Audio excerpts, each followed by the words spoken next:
Bonjour à toutes, bonjour à tous. C'est Hélène Kerkeni, assistée aujourd'hui de Francky, que je remercie à l'avance, Francky à la technique. Nous sommes bien sur IDFM 98, Radio Anguin, la radio du bien-être, pour une petite heure en bonne compagnie, entre chien et loup, devant 1001 chemins ouverts. Et aujourd'hui, ces chemins nous mènent entre littérature et théâtre, avec mes deux invités, tous deux auteurs, tous deux grands amateurs de théâtre. Bonjour Pierrette Dupoyet. Bonjour. Alors Pierrette, vous êtes déjà venue plusieurs fois à Radio Anguin, donc je suis ravie que vous reveniez par ces temps un petit peu compliqués pour nous parler de vous et de votre bel enthousiasme. On y reviendra tout à l'heure. Merci en tout cas d'être parmi nous. Merci. Et je reçois aussi un nouvel invité à la radio, Julien Wagner. Bienvenue Julien. Bonjour. Julien et Pierrette, vous connaissez, puisque votre lien, entre autres, c'est vos entrées tous les deux au théâtre de la Contrescarpe. Tout à fait, oui. Ouais, en plein Paris, et un théâtre que les Parisiens et les banlieusards affectionnent. Connaissent et aiment, c'est vrai. C'est vrai. Bon, Julien Wagner, nous nous sommes rencontrés pour la première fois au théâtre. Bon, ça n'a rien de vraiment original. Au théâtre du Funambule, à Paris, ce petit théâtre-là, Montmartrois. Et j'étais venue applaudir un Cyrano de Bergerac. Vous vous souvenez, Julien ? Tout à fait, oui. Voilà, qui était interprété par 3 femmes et qui est un spectacle, vous m'avez dit tout à l'heure, encore à l'affiche. Ouais. Encore à l'affiche. Et donc, que je conseille à toutes les auditrices et à tous les auditeurs, parce que Cyrano de Bergerac, interprété par 3 jeunes comédiennes, mais exceptionnelles, c'est vraiment un détour à ne pas manquer. En plus de ça, aux chandelles, oui. On va dire, presque comme le château de Vaux-le-Vicomte. Enfin, presque. Le rapprochement s'arrête là. Voilà, et donc, c'est en tant qu'attaché de presse que je vous ai connu, Julien. Tout à fait, oui. Mais vous avez beaucoup d'autres étiquettes. Donc, vous êtes journaliste, vous êtes rédacteur en chef, ou tout du moins, vous l'avez été. Je l'ai été, oui. Photographe aussi. Journaliste territorial. Oui, ça c'était une ancienne vie, mais oui. Oui, mais enfin bon, vous êtes tout jeune, donc n'exagérons pas quand même. Et puis conseiller en communication. Ah, ouais. Alors, ce que j'ai lu aussi, et ça je ne le savais pas du tout, c'est que vous êtes comédien. Aussi, oui. Et que donc vous appartenez à une troupe de théâtre. Tout à fait, oui. Voilà. Et vous êtes romancier, c'est pour ça que vous êtes venu aujourd'hui. Oui. Voilà. Alors, ma première question, Julien Wagner, et on verra votre livre et son titre assez spécial tout à l'heure. Comment est née votre vocation littéraire ? Alors, c'est quelque chose de très étrange. J'ai l'impression d'avoir toujours voulu écrire avant même de savoir lire. Ah, tout petit. Tout petit. C'est vraiment une fascination pour la lecture, enfin pour le livre, même en tant qu'objet. Enfin, il y a quelque chose depuis que je suis enfant qui me fascine là-dedans. Donc vous avez eu entre vos mains des livres pour enfants, j'imagine, et ça vous plaisait. Oui, je ne sais pas pourquoi, je me voyais écrire en tout cas, et je voulais absolument être publié un jour. Et vos premiers écrits ne datent pas quand même de vos 4-5 ans ? Non. Parce qu'il faut maîtriser un peu les lettres. Tout premier écrit, je devais avoir 10 ans. Oui.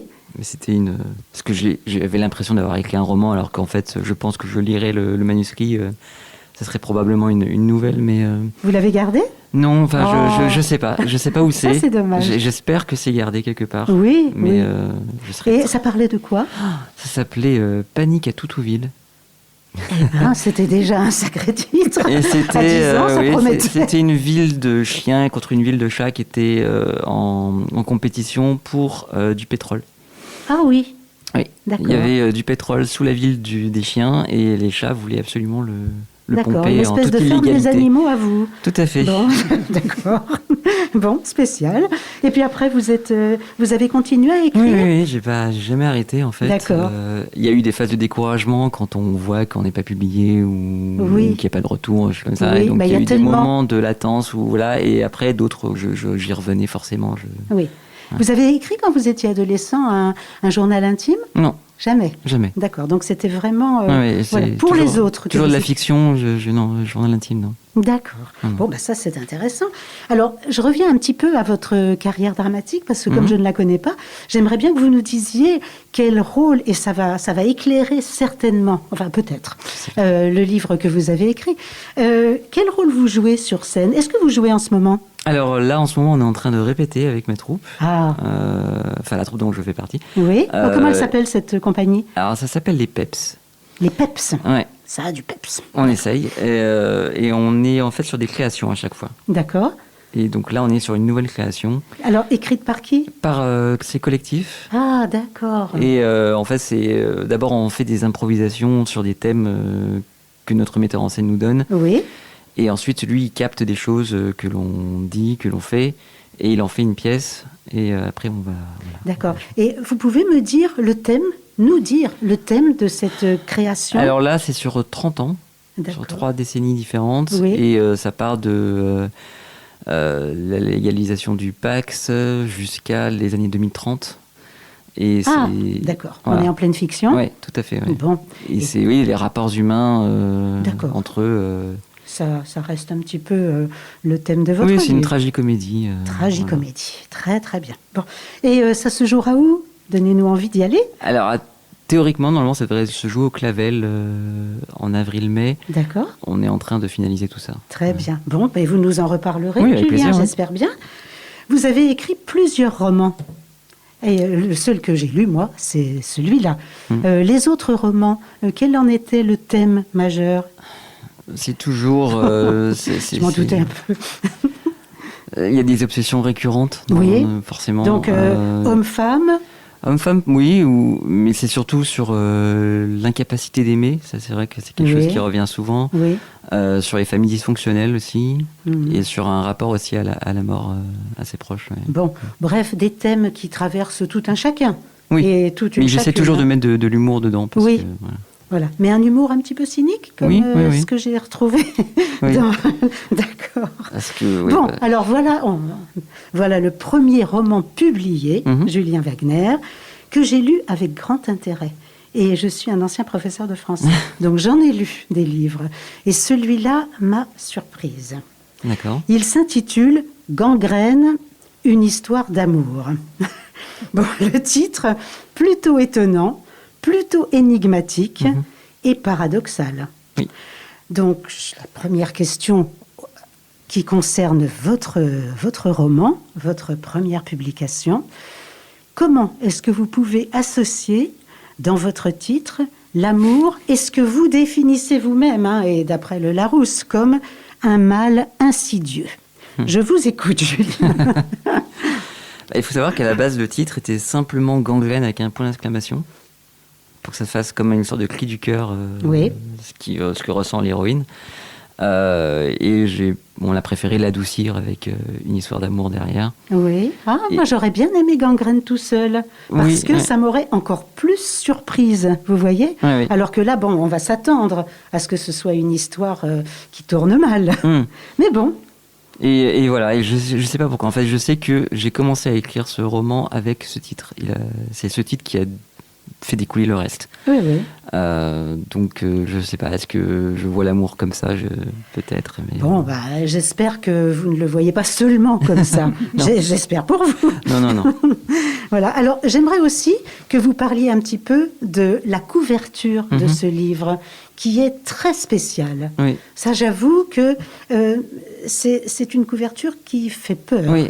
C'est ce que vous avez voulu. Oui. Quand on m'a demandé ce que je voulais comme couverture, je voulais absolument qu'il y ait à la fois la représentation du cœur en tant qu'organe, et de la mort aussi, et d'où ce crâne. Mais je voulais que ce soit un crâne festif, donc du coup c'est les crânes, vous savez, dans les fêtes mexicaines. Voilà. Donc c'est ça. Donc c'est un mélange des deux. Voilà, une espèce de masque, mort, amour. Voilà, c'est ça. Quand même, c'est le crâne, donc le cerveau n'est pas loin. Non, parce que ça carbure beaucoup, oui. D'accord. Voilà, alors merci pour cette explication sur votre titre, qui quand même donne envie. On a envie de savoir ce qui se passe dans ce Gangrène, une histoire d'amour. Votre narrateur est une narratrice.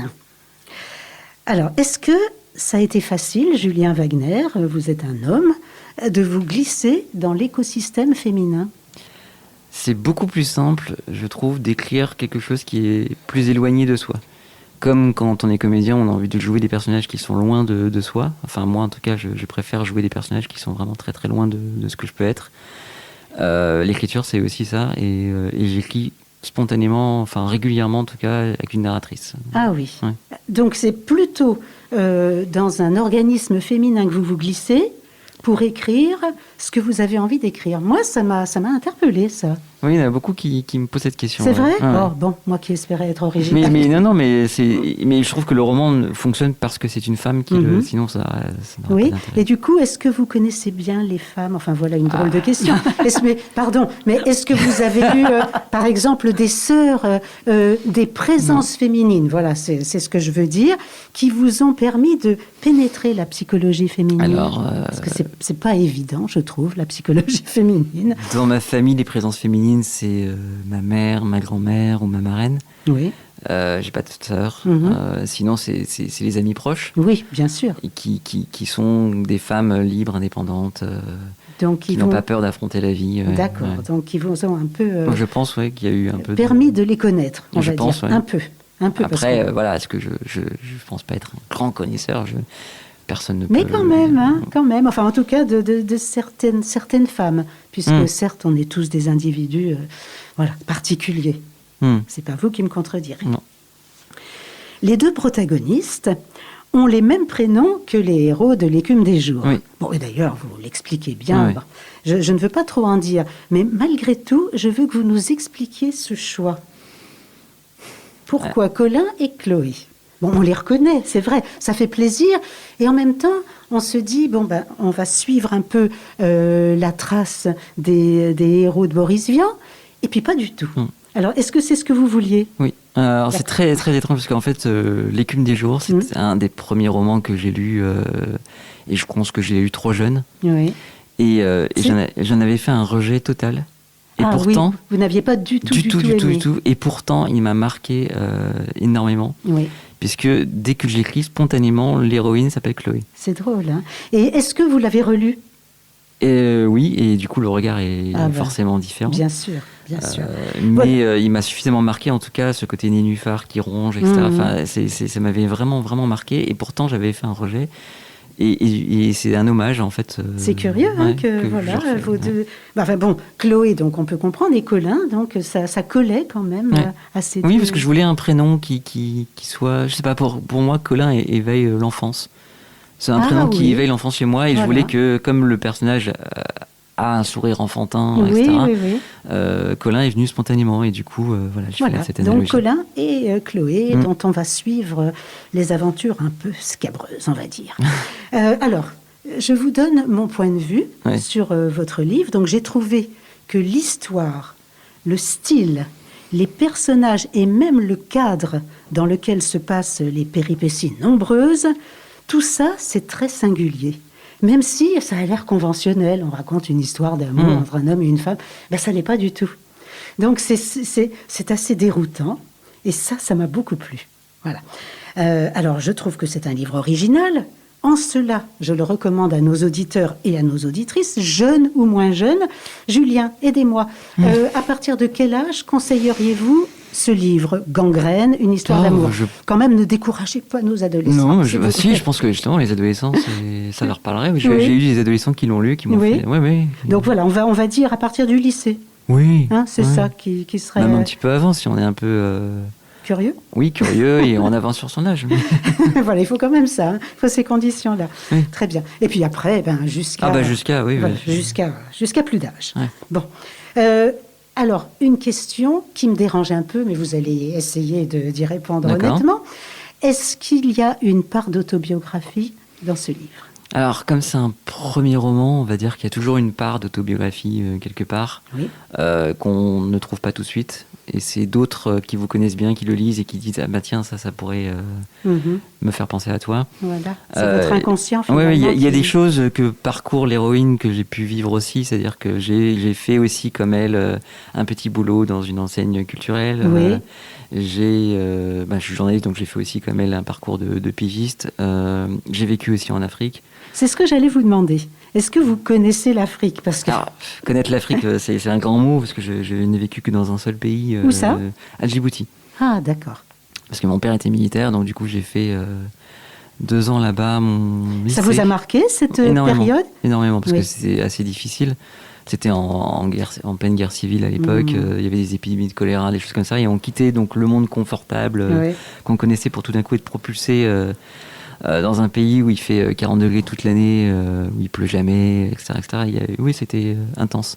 Donc, quand on est adolescent, c'est intense. Voilà. Et donc, le moment où votre livre se situe en Afrique, ce n'est pas de la fiction. Vous avez retrouvé quelques souvenirs dans... j'ai pas vécu là où ça se passe, mais il y a un ressenti qui est peut-être qui est revenu. Il y a une ambiance africaine. Mais en tout cas, je voulais que l'héroïne soit déracinée, et qu'elle ait vécu ailleurs qu'en France. Voilà, et que donc ses réactions soient aussi en rapport avec ce qu'elle avait vécu ailleurs que dans notre pays jusqu'à présent à peu près confortable. On va dire ça. Alors, puisque, évidemment, il y a des traces autobiographiques, mais où est-ce que vous avez puisé votre inspiration en dehors de vous-même et de votre expérience de la vie, Julien? C'est difficile à dire. Je ne sais pas. C'est vrai. Alors donc, cette histoire vous est venue un peu comme ça. C'est venu comme ça, oui. Toutes les histoires que j'écris viennent spontanément. C'est soit une phrase, soit un titre, soit quelque chose, et de là découle le reste. Oui. Et du coup, j'ai une amnésie vraiment de l'écriture de ce roman. Je me souviens, je me vois m'y mettre. Oui. Je me vois le terminer, mais ce qui s'est passé entre, je ne sais pas. D'accord. Combien de temps avez-vous mis pour écrire ce roman qui n'est pas un roman... Il est court, oui. Il n'est pas si court que ça. Il fait 250 pages. Vous m'aviez dit, il est très court. Pas tant que ça. Oh là, il fait 240 pages. Et il est intense.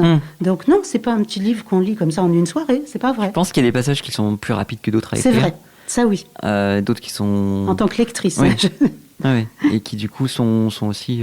je ne sais pas, j'écris vite. D'accord. Mais pour l'écrire en entier, vous avez mis combien de temps? Est-ce que ça se passe sur une année? Non. C'est vraiment quelques semaines, quelques mois max. Ah, d'accord. Ah oui. Là, par exemple, je viens de terminer cet été, je me suis fait un défi d'écrire un roman en moins de 2 mois. Oui. Et je l'ai fait, il est beaucoup plus gros que celui-ci. Et c'est drôle comme défi, ça. On s'amuse comme on peut. Non, mais ça correspond à notre monde, il faut aller vite.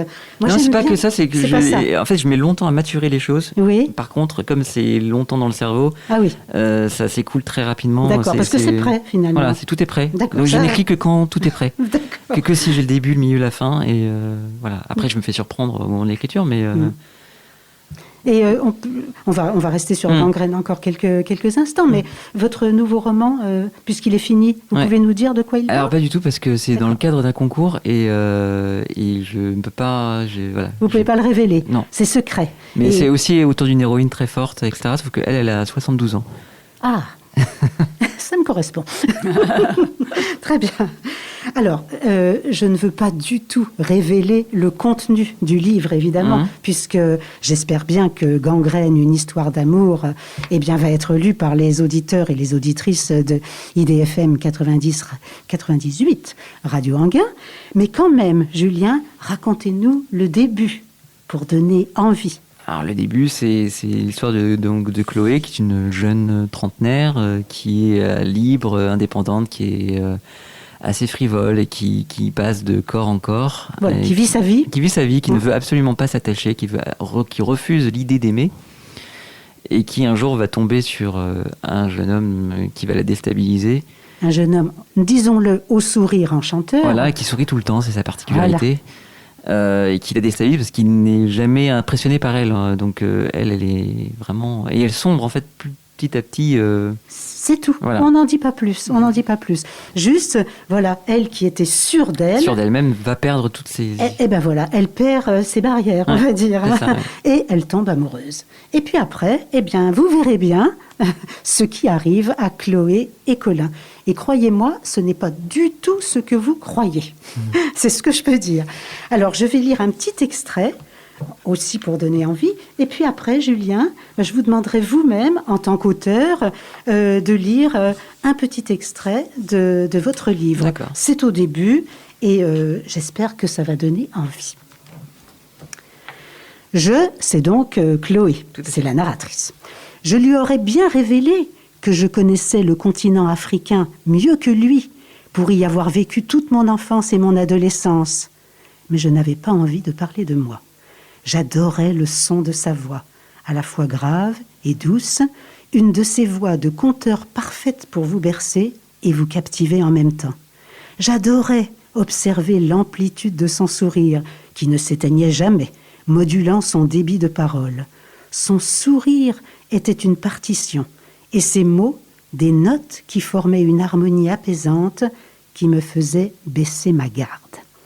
Voilà, il y a beaucoup de choses qui sont dites dans ce petit extrait, Julien. Oui, c'est donc Chloé, voilà, qui fait un petit point sur sa nouvelle situation. Oui, qui la désarçonne. Oui. Voilà, alors Julien, qu'est-ce que vous avez choisi, vous, comme extrait de votre livre? Alors du coup, c'est un petit peu avant, parce que c'est un peu ce qu'elle pense des sentiments à la base. Oui. Quand je tombais dans la rue sur un homme et une femme âgés qui se promenaient en se tenant par la main, je ne voyais pas là une représentation vivante d'un bonheur qui défiait le temps, qui traversait les années, qui perdurait malgré l'adversité. Je ne voyais que deux personnes qui se servaient l'une de l'autre comme d'une béquille, l'une étant bien portante, l'autre un poids mort à traîner comme le Christ sa croix. Un sacrifice de soi pour donner aux autres une illusion du bonheur. Une habitude dont on n'avait jamais réussi à se défaire. Un meuble perclus de défauts que l'on ne ramenait pas au magasin, que l'on gardait par fainéantise. L'amour rend paresseux ceux qui tombent dans son piège. L'amour, ce sont les 7 péchés capitaux réunis. Voilà, merci Julien. Ça nous donne une petite idée de votre héroïne et ce que j'ai lu de ce qui va lui arriver. Oui, un petit peu.